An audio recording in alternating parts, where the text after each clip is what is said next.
Attention, Coco Cocotte, je viens de me réveiller. Pardonne-moi si je ne suis pas très frais. Pour ce qui est de l'adaptabilité, la troisième arme, si tu veux, dans l'escarcelle du stratège, faut comprendre une chose en particulier. Un stratège n'est pas attaché aux moyens qui lui permettent de remporter la victoire, d'atteindre l'objet de son désir. Il est attaché à la victoire.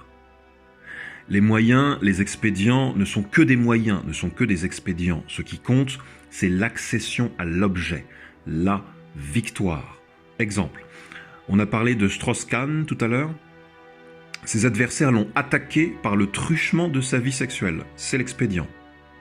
À une autre époque, on l'aurait attaqué, ça n'est qu'un exemple, sur son rapport à l'argent.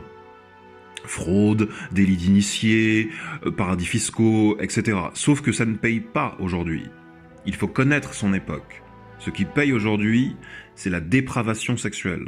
C'est le moyen du jour. Et ce qui compte, c'est de faire tomber l'adversaire. Tu vois, à l'époque de Kennedy, attaquer un homme de pouvoir par le truchement du sexe, ça marchait pas. À l'époque de Kennedy, on assassinait les gêneurs. Tu vois, c'est le moyen du dessus. Le stratège s'adapte. Il s'adapte au terrain, il s'adapte aux circonstances, il s'adapte à l'esprit du temps, le Zeitgeist. Dans Tomodachi Game, Yushi Katagiri empoisonne l'esprit d'équipe de ses adversaires en se servant d'une fille pour semer la discorde entre les mecs. Classique, les mâles se battent pour la nana. Au départ, Katagiri ne sait pas qu'il va se servir de cette fille. Il ne connaît pas les points faibles de ses adversaires. Le discernement et la souplesse d'esprit vont lui permettre de s'adapter aux circonstances particulières du Tomodachi Game. Tu vois, la rigidité, c'est la mort. L'habitude, c'est la mort.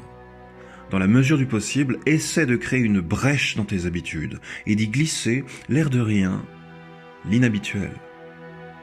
Un plat que t'as jamais bouffé, un chemin que t'as jamais emprunté, un morceau de musique que t'as jamais écouté. Commence doucement.